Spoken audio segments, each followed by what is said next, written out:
الكلمة الموالية لفريق العدالة والتنمية. تفضل السيد المستشار المحترم.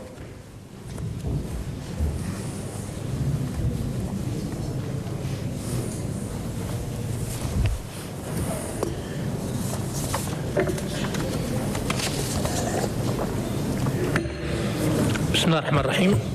شكرا السيد الرئيس المحترم، السيد رئيس الحكومة المحترم، السادة والسيدات أعضاء الحكومة المحترمون، السادة والسيدات المستشارون المحترمون.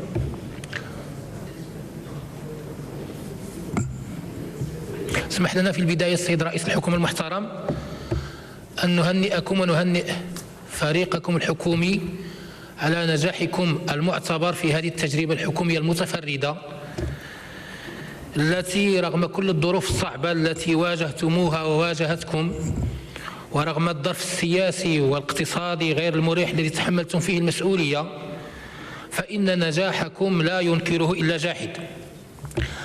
طبعا أرسيتم قواعد جديدة في العمل السياسي أنه لا انتصار إلا لمصلحة الوطن ولا اعتبار إلا لمصلحة الوطن، وهذا الذي كرس مصداقيتكم ومصداقية فريقكم الحكومي.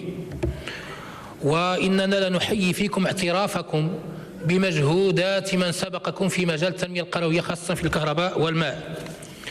طبعا طبيعة المشاكل الهيكلية والبنيوية للعالم القروي وتراكمها منذ سنوات خلت يجعل حلها في ولاية حكومية واحدة أمرا شبه مستحيل إن لم يكن المستحيل بعينه، وبالتالي لا يسعنا مع العديد من المغاربة المنبهرين بهذه التجربة الحكومية إلا أن نتمنى لكم ولاية حكومية جديدة ولما لا ثالثة ورابعة. السيد رئيس الحكومة المحترم، السيد رئيس الحكومة المحترم، مع ما تم تحقيقه في مجال الطرق القروية وما أنجزتموه وما أنجزه من سبقكم، فإننا نقر بأن الحاجة لا زالت ماسة لتكثيف شبكة الطرق القروية وتحسين جودتها والعناية بصيانتها ومحاربة الغش في إنجازها.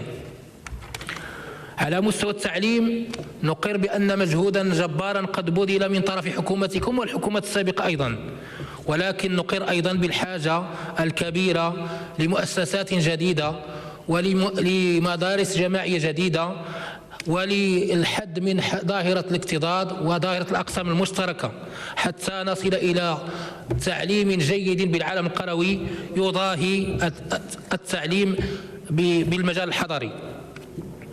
على مستوى الصحة أيضا نعتبر أن الإنجازات التي تحققت هي إنجازات مشكورة، ولكن نحث أيضا على معالجة ضعف التأطير الطبي وشبه الطبي بالعالم القروي وتحسين التجهيزات وتسريع مسطرة الحصول على بطاقة رميد وتيسير نقل المرضى للمؤسسات الاستشفائية.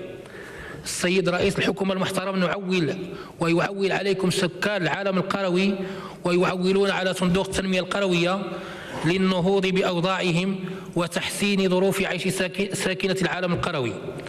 وبالمناسبة إننا نعتبر أن الاعتناء بسكان العالم القروي ليس محصورا في المجال الجغرافي القروي فقط، بل أن الاعتناء بهوامش المدن هو جزء من الاهتمام بهذه الساكنة القروية، لأن هذه الساكنة القروية في ظروف زمنية سابقة سمح لها بالهجرة المكثفة نحو هذه المجالات، وبالتالي أن هذا الاهتمام بهذه المجالات يعتبر جزءا من الاهتمام بها.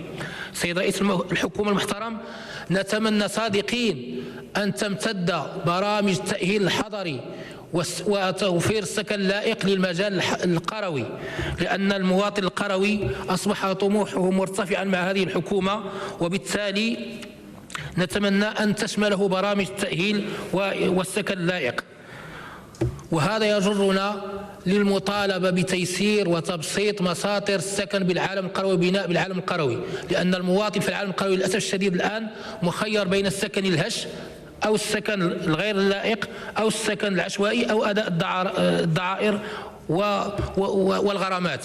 كما نثير انتباه السيد رئيس الحكومة والحكومة إلى ضرورة إرساء حكامة جيدة خاصة على مستوى المؤسسات حتى يشعر المواطن القروي بالكرامة عندما يلج المؤسسات أو يقصد المسؤولين، لأنه على هذا المستوى نستجيب بأسف شديد أن هناك تجاوزات متعددة.